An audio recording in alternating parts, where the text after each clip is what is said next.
Welcome to Snail Story. Today's story begins with a powerful CEO, a poor girl, and a cruel bet made over a drink. It was supposed to be just one night, a meaningless deal.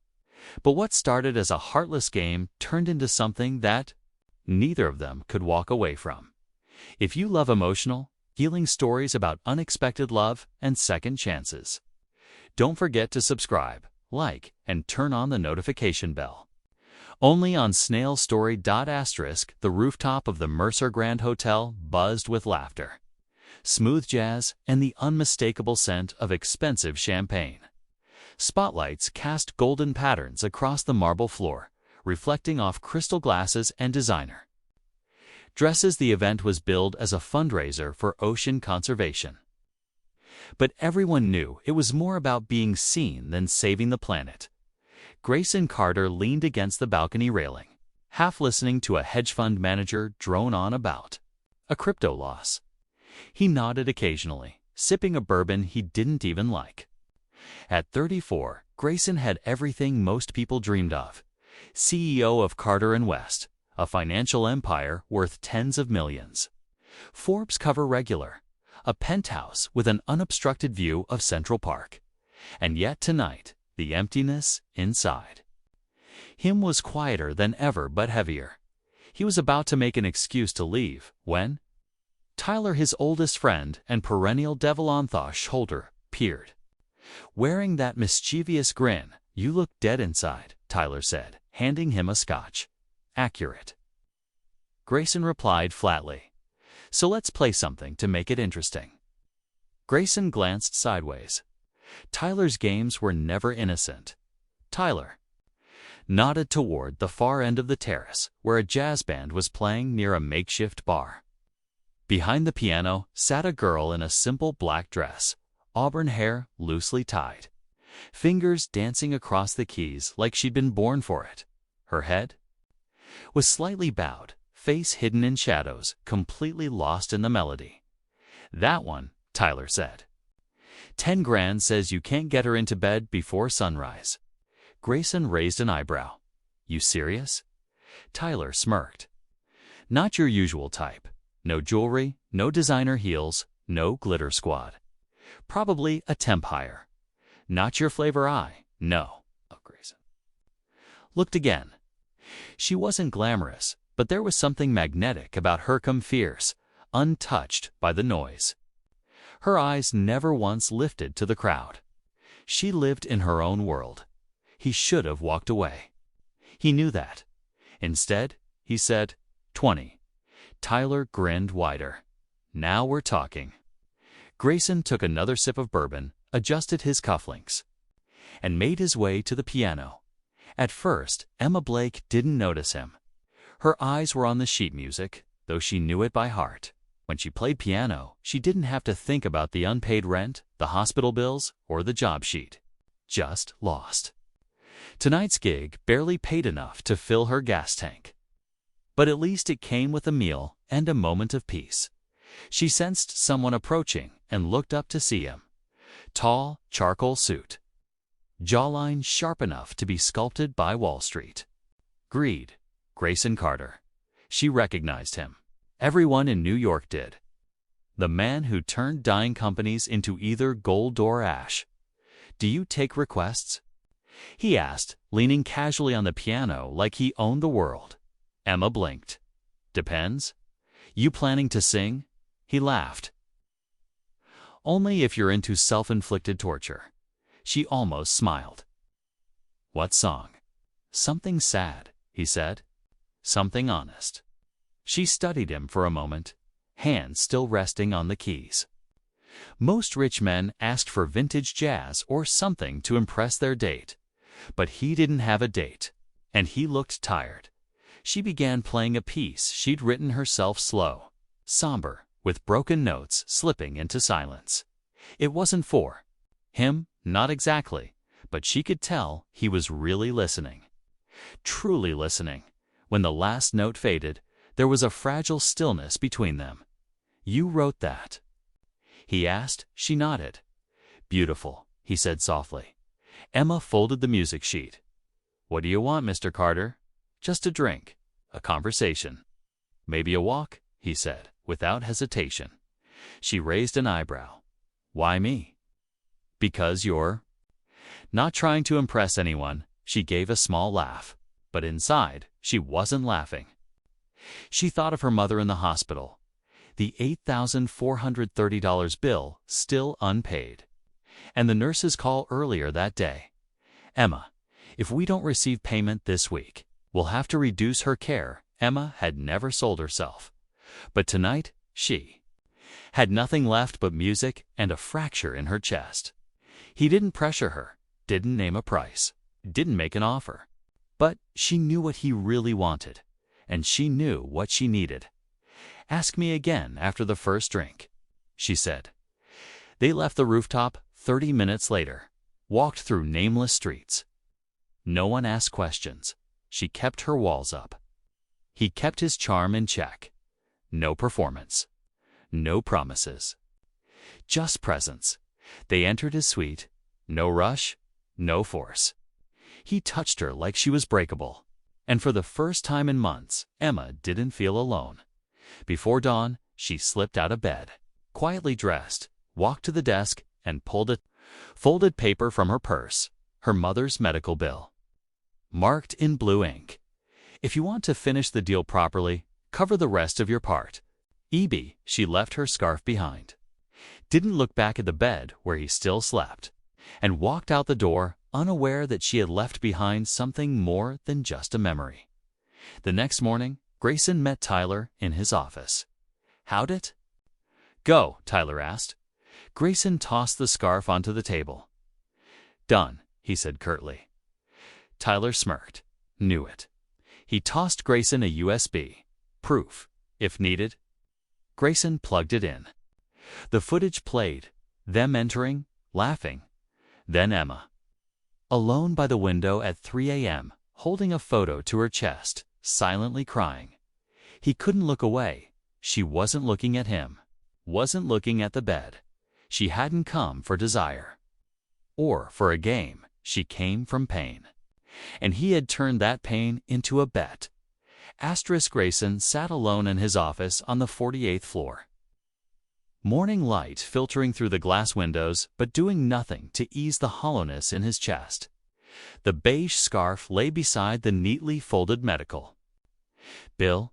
Just below it, a line scrawled in blue ink read, "If you want to finish the deal properly, cover the rest of your part."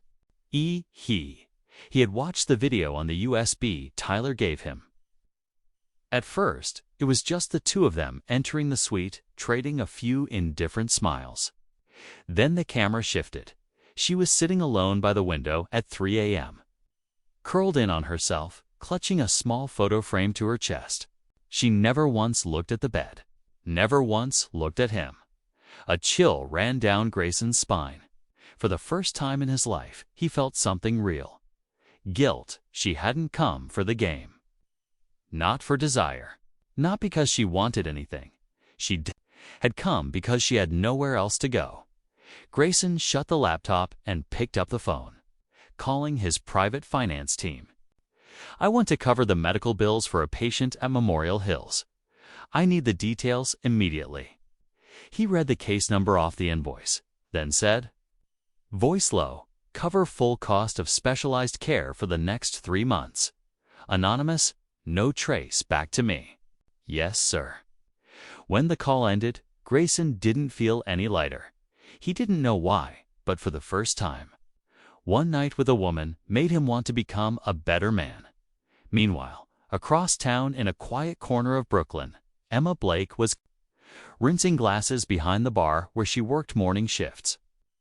Her eyes were dark with exhaustion, and a few healing cuts marked her hands.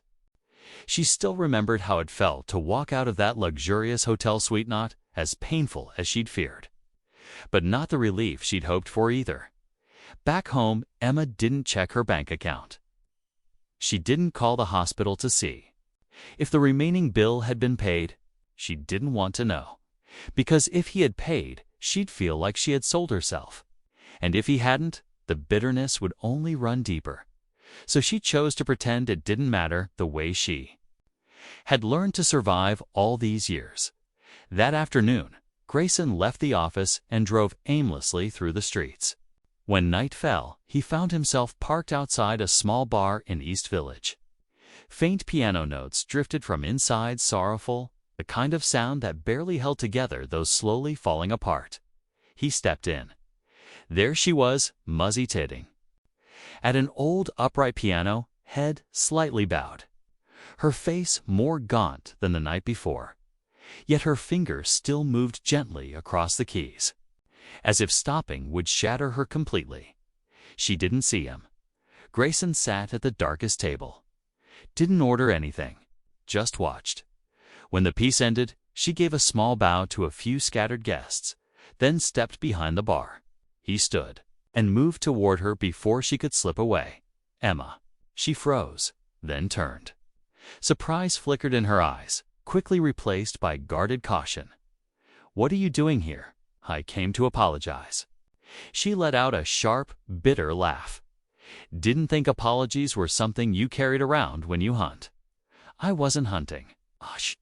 I just didn't realize I hurt someone until I saw you crying in that video." Emma stilled for a moment. Then she laughed again cold. "So you watched it, of course. What could be more human than replaying someone's pain like it's a TV drama? I'm not proud of it, but you watched it anyway, Otis. And I covered your mother's care 3 more months." Emma went still. He said it softly, almost a whisper. No pride. No expectation of thanks. She looked at him for a long moment, then said, "I didn't check.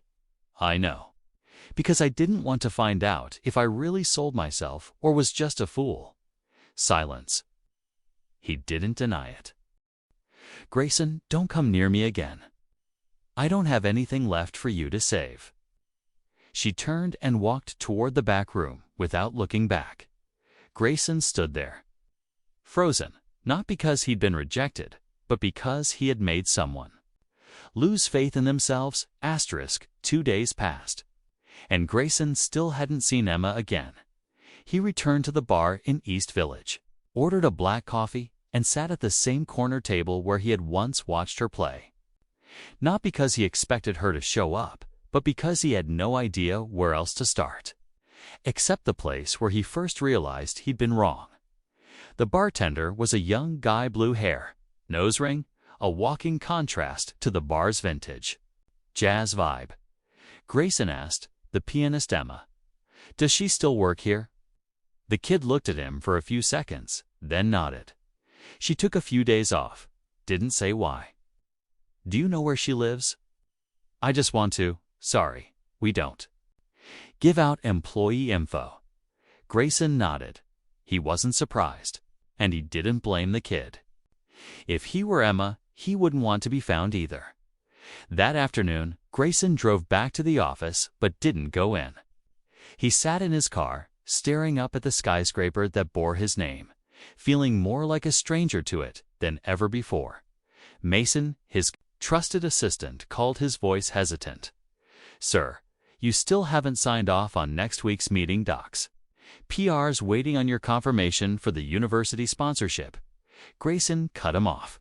"Cancel everything for the next 3 days, even the Wexford CEO meeting. And send me a list of every place Emma Blake has ever worked, under her name or through her performance schedule." "What's going on, Grayson?" He didn't answer, just hung up. 3 hours later, the email came in. Grayson opened it. It listed a handful of places: a part-time music academy in Queens, a small fundraiser event 8 months ago, an artsy coffee shop that had since closed down, and one entry that made him pause: Everway Care Center. Emma Blake used to play for patients every Wednesday afternoon. That Wednesday, Grayson went to Everway. A day. Turtleneck sweater, plain khakis, no designer watch, no signature cologne. She might not recognize him, and he didn't want her to feel she had to. The care center was quiet. Elderly residents sat in rows, reading or dozing. In one corner, the old upright piano still stood, but Emma wasn't there. He asked an older nurse nearby, Emma's taken 2 weeks off. Think her mom's in the hospital? Grayson nodded, something tightening in his chest. On his way out, he passed an elderly man in a wheelchair by the door. The man gave him a knowing smile, eyes sharp despite the years. "You looking for Emma?" Grayson stopped. "How did you know?" "Last week she played a sad song, so sad, even the birds outside stopped singing. She's got a lot of pain inside." "That one."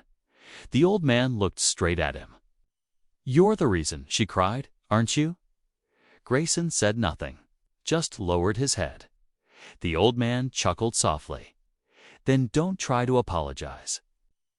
Try starting over." That evening, Grayson drove to Memorial Hills Hospital. He knew the place. He'd paid invoices here more than once. At the security desk, he handed over an envelope. Inside was a handwritten card.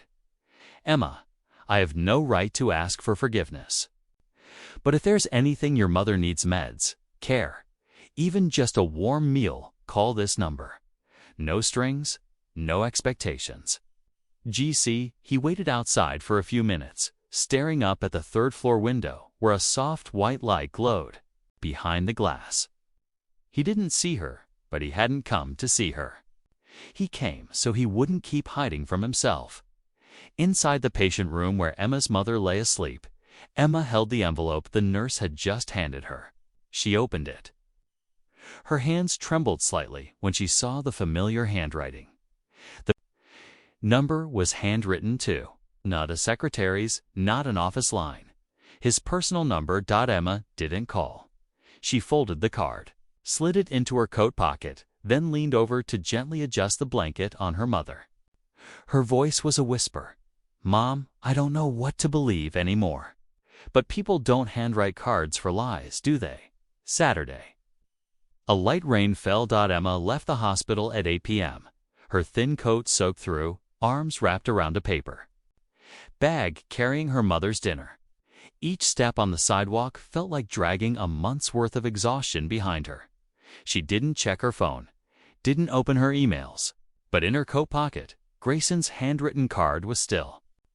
There she had read it 3 times. Each time, she buried it deeper in the lining, as if afraid someone might see the soft spot quietly growing inside her. The next day, at noon, just as Emma placed a tray of food on the table, a nurse called out, "Oh, Ms. Blake, we received an anonymous delivery to Day 3 high-quality dinners with fresh, organic juice. There's a note for you." Emma froze. She picked up the small paper. The handwriting was painfully familiar, simple, unguarded. "Not to make amends, but because you deserve a decent meal." GC, the first time in days, she let out a laugh, a smile tinted with sorrow, and something close to gratitude. That afternoon, Emma arrived at Everway Nursing Home an hour early, carrying a small roll-up keyboard. She sat in her usual corner, opened an old piece of music. But she didn't play right away. Her hands hovered over the keys. For some reason, her mind drifted back to that night, the look in Grayson's eyes as he approached, the way he stayed silent while she played, and the gentleness in his touch. As if he feared she might break. If it had all been a bet, then why did he stay afterward? At that same moment, Grayson sat in his SUV parked outside Everway. This time, he didn't go in. He just quietly watched her silhouette through the window. No flowers, no gifts, just presence, and that for him was the hardest thing he'd ever done. Not interfering, not rescuing, just waiting. Late that night, as Emma left the care home, she noticed the familiar SUV across the street. She stopped for a few seconds, then crossed over. Grayson rolled down the window.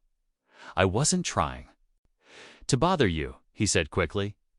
"I just wanted to know if today was a good day." Emma folded her arms. The breeze tousled her hair gently. "You following me?" "No. I just didn't want to disappear like the others did." She looked at him, not cold, but not forgiving either. A long silence. "I don't know if I should be angry with you, grateful to you, or feel sorry for myself. Grayson nodded slowly. I don't know which of those I deserve. Why me, Grayson? You have everything. Why a girl who lost her job, plays piano for scraps, and takes care of a sick mother? He didn't hesitate. 'Cause you're the only one who's never wanted anything from me. And the only one who's ever made me want to give. Emma took a slow breath. I don't need saving. I know, but sometimes even strong people deserve someone to lean on. She didn't respond, but for the first time, she didn't deny it. Before she turned to go, Grayson handed her a small box wrapped in brown paper. It's not a gift. It's your piano, the one you used to play at the bar. I had someone restore a replica. She took it. Said nothing. That night, back in her tiny apartment, Emma opened the box. The old-style keyboard, worn ivory keys, but the moment her fingers touched it, it felt like home. She placed her hands on the keys. No sheet music, no warm-up, just playing, alone, but not lonely anymore. A week passed. Emma didn't call, didn't text, but she didn't disappear either. She returned to the bar in East Village, playing every Friday and Saturday night. Her face was still calm, her posture at the piano still solitary, but this time she knew someone was watching, and the strangest part was she wasn't afraid. Grayson kept coming, but never approached. He sat at the last table near the emergency exit, ordered a scotch he never touched. Just sat there, as if patience was the only way he knew how to make up for what he'd done. One night, just before closing, Emma stepped down from the stage, coat in hand. She turned to his table. I'm not ready to forgive you, she said, standing tall, voice steady. Grayson nodded.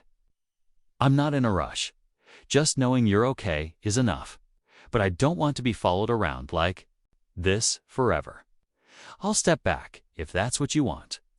She looked him in the eyes. I don't want you to go. But it has to be on my terms.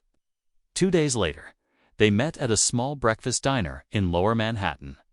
Emma picked a window seat, ordered her usual black coffee, no sugar. Grayson arrived on time, no flowers, no performance. These are my terms, she said. If you really want to be in my life, there are no fancy nights, no $1,000 surprises, no rescuing. Grayson nodded silently. I don't need a man who wants to fix everything. I need someone who's willing to stay even when he can't do a thing. And if I don't know how, Emma lifted the cup, took a slow sip. Then I'll teach you, but only if you learn with your heart, not your wallet. Grayson let out a soft chuckle. Fairer than any contract I've ever signed. Emma leaned her chin on one hand. Good lesson 1. You're taking my mom to her appointment on Tuesday. I've got to work overtime. I can drive. Great. And you're not to introduce yourself as the CEO of Carter & West. Just Grayson, Atara's friend. Yes, ma'am. For the first time, Emma laughed out loud. On Tuesday, Grayson arrived early at the hospital in a plain button-down, sleeves rolled, hair brushed like any regular office guy. Emma's mother, Mrs. Helen, was petite, sharp-eyed. As Grayson helped her into the wheelchair, she squinted at him. How'd you meet my daughter? By chance, through music. Well then, fair warning. She tends to bolt when she sees a pretty face. Grayson chuckled. I'm trying not to be one today. Mrs. Helen studied him for a moment, then gave a small nod. Good, because Emma doesn't need a man who can fly. She needs someone who'll kneel beside her when she's hurting. That afternoon, when Emma returned home, her mother was dozing in the armchair and Grayson was folding laundry in the kitchen. What are you doing? Sorting towels. She said you like them separated. Emma crossed her arms, leaning against the doorframe, eyes fixed on him. In the soft gold light, it was no longer the powerful CEO, just a man learning how to do the smallest things for someone he cared about. Careful, she said. If you keep this up, I might start believing you." Grayson turned, half serious. "Then I'll have to be careful every minute." That night, Emma wrote in her journal for the first time in months. "Maybe I'm softening. Maybe I'll get hurt again. But for the first time, I see a man who isn't trying to pull me out of the dark. He's choosing to walk into it with me." Thursday morning brought a rare stretch of clear sky after days of rain. Emma sat at her small kitchen table, stirring coffee, still groggy from staying up late editing old sheet music. The doorbell rang. She frowned. She hadn't ordered anything. Her mother was still asleep. Who would show up at this hour? Emma cracked the door open. Grayson stood there, white shirt sleeves rolled up, a paper box in hand, wearing a smile that held just a hint of hesitation. "I know, showing up unannounced is bold." Emma crossed her arms. "Depends on what's in the box." Grayson raised it to chest level. "Blueberry waffles. From that place you like on 9th Street. Emma smiled faintly and stepped aside. "Come in, but next time, bring sweet cream coffee too." They sat across from each other, sunlight pouring through the blinds, tracing soft gold lines across the table. She ate slowly. He watched slowly, as if this moment was one to memorize. When Emma took the final bite, Grayson placed a white envelope on the table. No fancy seal, no corporate stamp, just a simple label. "For Emma, this isn't a contract, is it?" she asked, half joking, half not. "No, it's an invitation." Emma opened it. A single printed sheet-in invitation to a major charity event hosted by Carter and West, raising funds for a community arts program. At the bottom, in handwritten ink, she saw, "Opening piano performance, Emma Blake, guest artist." She looked up, stunned. "You chose me?" "Oh, I only suggested you. They heard the recording from Everway I asked to share. They loved it. The choice is yours now." Emma held the invitation, her hand trembling slightly. "I'm not a professional musician. I have no degree. I don't belong in that room. That's exactly why I want them to hear you." "About everyone else? What will they think?" Grayson tilted his head, voice low and steady. "They'll hear the music. If they think anything else, that's their problem, not yours." A moment of silence passed. Then Emma spoke softly. "I'll think about it." Grayson nodded. No pressure. 3 days later, Emma stood in front of the mirror, trying on a simple pearl-colored dress borrowed from an old roommate. She hadn't replied to Grayson yet, but inside, a storm had already passed. Part of her wanted to say no. Her defenses had been built on refusal for too long. But another part, the part that once dreamed of performing on stage, that used to write music on an empty stomach and cold nights, that part wanted to believe in this chance. That night, she called. "I'll play, but not to make you happy. For the first time, I want to do something for myself." Grayson was silent for a beat, then said, "Then I'll sit in the front row and be quiet like any other fan." On the night of the event, the Ritz Hotel ballroom shimmered with light. Gowns, tuxedos, expensive wine. Emma stood backstage, her heartbeat pounding like war drums.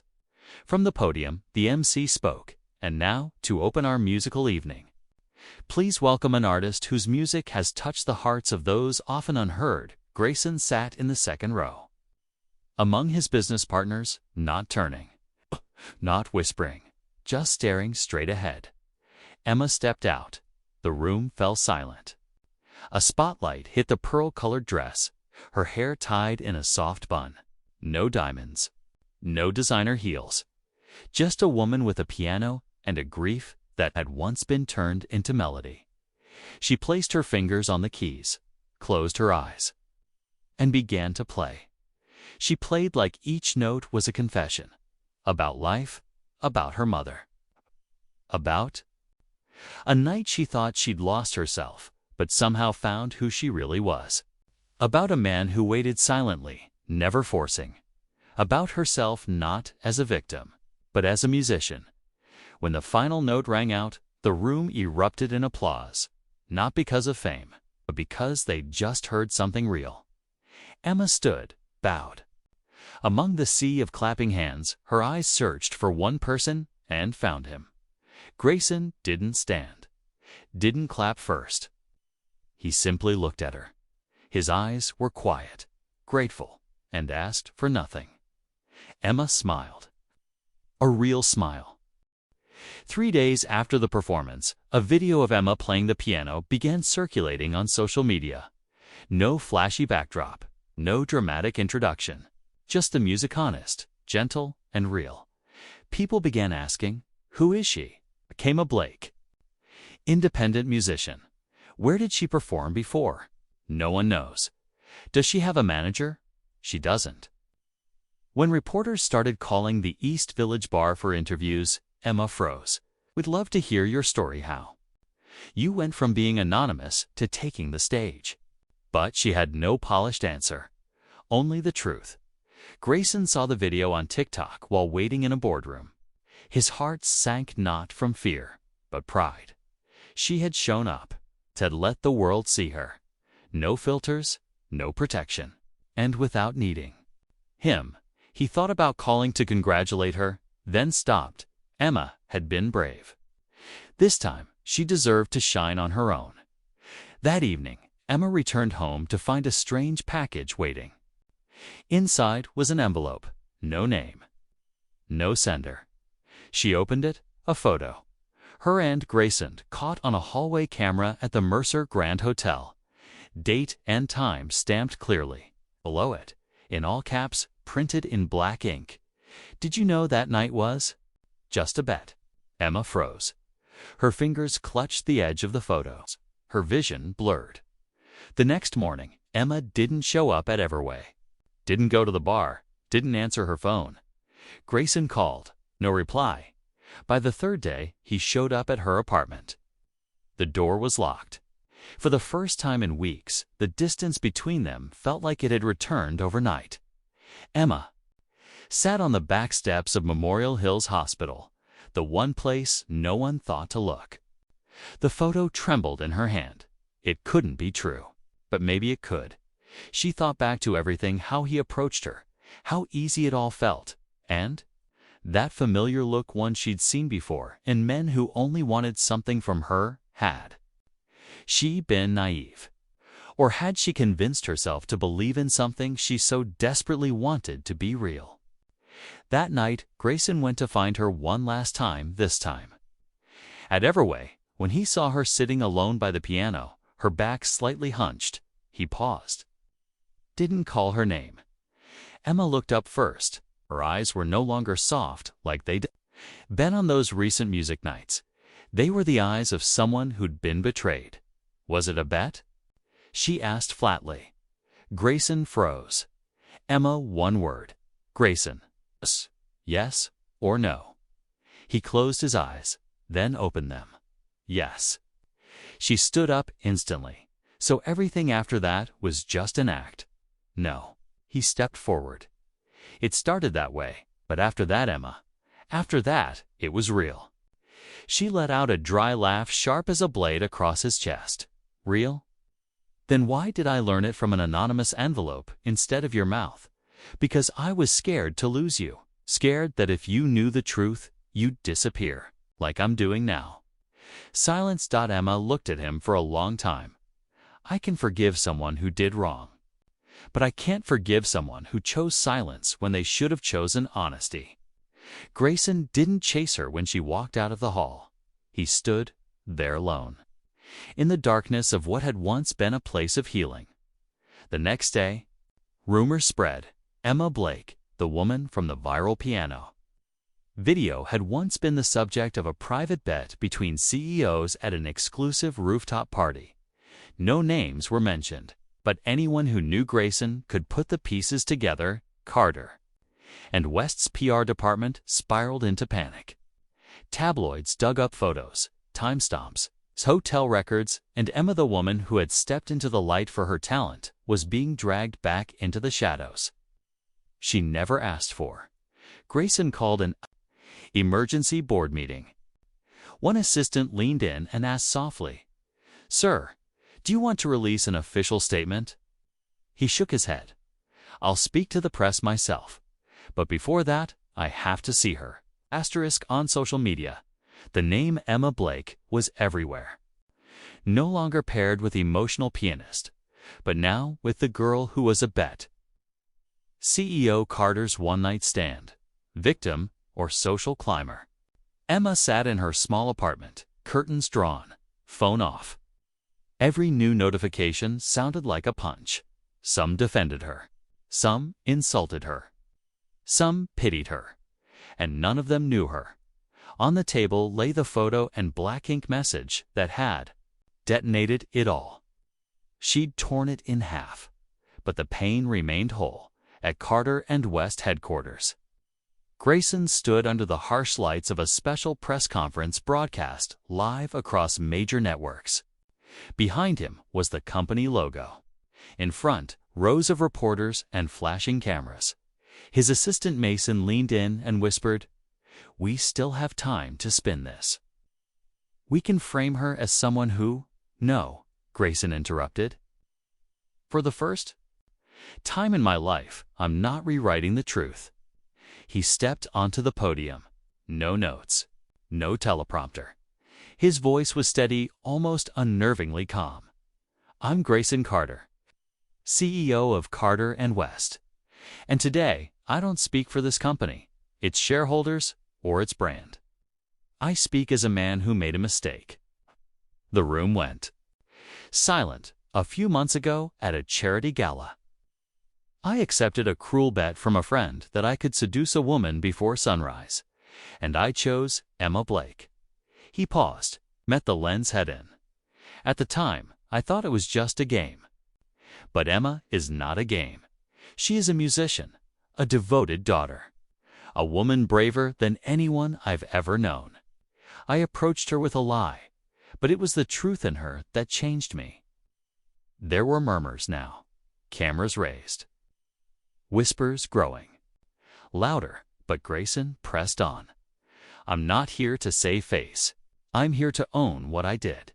If you need someone to blame me, but leave her alone. Emma never used me. I'm the one who didn't deserve her." At that moment, in a small cafe in Queens with a dusty old TV hanging in the corner, Emma was sitting quietly when the broadcast came on. She didn't look up at first, but when she heard her name, her hand froze. Then she listened every word, every truth spoken without evasion, no spin. No hush money. Emma burst into tears not because of the confession, but because for the first time someone had loved her in public. With honesty, that night Grayson returned to his apartment. No expectations, no hopes. He sat in the living room, lights off. Only the glow of the city casting shadows across his tired face. He didn't know whether he had just destroyed his career or finally set himself free. A knock at the door. He opened it. It was her. Emma stood there, paler, but with the same steady gaze she had the first night she played him that mournful tune. "Do you know what you've just done?" she asked, voice trembling.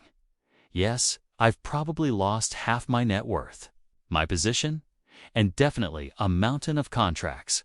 "Why?" He looked at her. "For a long time, because I don't want to love you in the dark anymore." Emma took a deep breath, then stepped inside. No hug, no kiss. She just sat beside him like there had never been a break between them. "I haven't forgiven you," she said softly. "I know, but I stayed." Grayson smiled, eyes glassy. "And that's more than I ever dared hope for." Grayson didn't ask if Emma wanted to start over, and Emma never said she had forgiven him. They didn't label the relationship, didn't redefine it with words like love or begin again. They simply lived day by day, learning how to trust someone again. Through the smallest things, Grayson moved out of his luxury penthouse overlooking Central Park. Once called a symbol of power by the media, he relocated to a third-floor apartment in Brooklyn's small, warm, sunlit balcony. Just 2 blocks from Emma's place, Emma asked, "Are you running from the rich?" He smiled. "No, I'm looking for a place where every square foot is measured in memories, not money." Emma took him to her favorite old music shop. They picked out a worn, upright piano, oak wood, faded finish, keys dulled by time. "It's not perfect," she said. "Like us." Grayson brushed his hand across the lid. Perfection kills feeling. Every Wednesday, they cooked dinner together in the tiny kitchen. Every Sunday, Grayson drove her mother to the market. They didn't speak much about what had happened, but somehow everything had changed. No gowns, no hotel corridors. Just honest glances and silences that didn't need hiding. One April morning, Grayson received an email from the Carter and West board. They had approved a merger with Richmond, a rival firm he once refused to align with. And leading the deal, Tyler, the same friend who had dared him to make that bet. All those months ago, Grayson stared at the screen for a long time. He knew he could walk away, decline, live a quiet life. But he also knew if Tyler took over everything Grayson had, tried to preserve, would vanish. Emma sensed the shift in him. That night, as he stood at the sink doing dishes, she came up behind him and dried his hands with a towel. "What's spinning in your head?" she asked gently. Grayson told her everything, no edits, no filters. When he finished, Emma leaned against the counter, silent, then asked, "Are you going back?" "Not for the title," he said, "but because if I don't protect the foundation I built, it really will collapse." Emma nodded. "What can I do to help?" He looked at her. "Just stand behind me. That's enough." She smiled. "I'm not behind you. I'm beside you." A week later, Grayson walked into an emergency shareholders meeting not as CEO, but as the largest remaining private stakeholder. Tyler sat at the head of the table, grinning smugly. "Not surprised to see you here, Gray," he said. "I'm not surprised you're still living off bets," Grayson replied calmly. The room went quiet. Grayson presented a counterproposal. Preserve the community arts division, the one that gave Emma her first stage, and cut funding from pointless PR campaigns. A few shareholders objected. Until Grayson displayed an internal report, positive social engagement increased 210% after the public confession and Emma Blake's performance. Silence again. For the first time, they saw that humanity could have brand value too. The meeting ended. Tyler stepped down. Grayson returned to the office not to rebuild, but to close the chapter properly. Then he resigned, sold 70% of his shares, and used part of it to buy an old building in Brooklyn, where he opened a music center for underprivileged kids. He named it Blake House. One evening, Emma stood in the newly renovated first room, watching a few kids play around on the worn piano she'd helped pick out. Grayson came up behind her, holding a small envelope. "I've never proposed to anyone before," he said, "and I'm not sure I need to kneel." Emma turned around, her lips pressing into a faint smile. Grayson opened the envelope and pulled out a printed sheet of music, the one she had written, the one he had saved, dot in the upper corner, handwritten, "For the one who taught me that truth." "Has music too?" She looked at him, eyes glistening. "This is a promise. The ring comes when you're ready." Emma laughed for the first time in a long while, a laugh with no armor left. "I'm ready, not for a wedding, but for a real life." Grayson took her hand. No crowds, no announcements, just 2 people choosing each other, after surviving every reason not to. One breezy June evening, the wind from the Hudson River drifted softly through the tall windows of Blake House, the community arts center Emma and Grayson had built. Together, the main room had been transformed into a makeshift concert hall. No formal stage, no laser lights, no promotional banners. Just an old piano, a row of wooden chairs, and over 50 people sitting shoulder to shoulder, neighborhood elders. Former students, a few reporters, even some of the harshest voices from social media. Emma stood behind the thin curtain, taking a deep breath. Grayson placed a steady hand on her shoulder. "You don't have to do this," he said quietly. "We don't owe them an explanation." Emma shook her head, eyes calm now. "I'm not doing it to defend myself. I'm doing it because for the first time in my life, I want to stand on stage with nothing left to hide." Grayson nodded, stepping aside. "I'll be here, exactly where you taught me to be, beside you, not in front." When Emma stepped out, the room fell silent. No applause, no introduction, no opening soundtrack. She sat down, hands resting gently on the keys. Her gaze didn't search the crowd. She simply closed her eyes and began to play. A new composition, never shared before. It began with scattered chords as if still finding direction. Then, slowly, it wove into a warm, grounded melody, a story told in sound, about a night lost, a moment surrendered, a pain without a name. And then the notes swelled, not into sorrow, but into courage. When the final chord faded, the room stayed breathless, as if no one dared exhale. Then came the applause, one person, then another, then a wave that lifted the entire room to its feet. Emma stood, bowed, shining. She didn't owe them an apology. She didn't owe them answers. She had simply shown them the truth and survived it. After the performance, a 9-year-old girl ran up and hugged her tightly. "Miss Emma, I want to write music like you someday, but I don't have parents." Emma knelt and held the girl close. "Then start by writing what you feel. It doesn't have to be good. It just has to be true." While everyone celebrated snapping photos, giving hugs, Grayson stepped quietly to a corner. He didn't need the spotlight anymore, but Emma found him anyway, threading through the crowd to take his hand. No words, just that one gesture, small but full of meaning.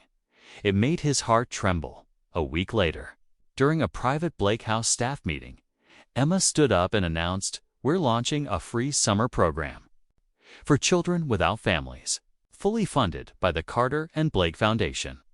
Applause erupted. Grayson smiled. Not for the numbers, but because Emma had just used her name to build something good. That evening, in their small shared apartment, Grayson placed a small velvet box on the dinner table. Emma raised an eyebrow. "Didn't you say proposals should happen at the right time?" Grayson replied, "This isn't a ring." She opened it. Inside was a single key. On the handle, engraved in tiny letters, "Home is us." Emma laughed, tears falling before she could stop them. "I thought I didn't need anything else. But maybe this means more than a proposal ever could." Grayson stepped closer, wrapped her in his arms. "Because you are home. Not the place I come back to. The place I choose to stay." 1 year later, on a small field outside the city, with fewer than 50 guests, Emma wore a simple white dress and played her own composition on the piano before walking down the aisle. Grayson waited at the end, no tie, his smile soft like morning light. When they exchanged vows, no one mentioned the past. No one said, "Thank you for forgiving me." They simply looked at each other and knew everything they had once hidden, every mistake, every gamble, had become the foundation of something with nothing left to hide. A love real enough, deep enough, brave enough to stay, even when the world turned away. Thank you for watching Snail Story. This story reminds us that even the coldest deals and the harshest bets can't stop the power of honesty, healing, and love, especially when two broken people choose not to run, but to stay and rebuild together. What would you have done in their place? Let us know in the comments. We read every one. And if this story touched your heart, don't forget to like, comment, and subscribe for more emotional journeys right here on Snail Story.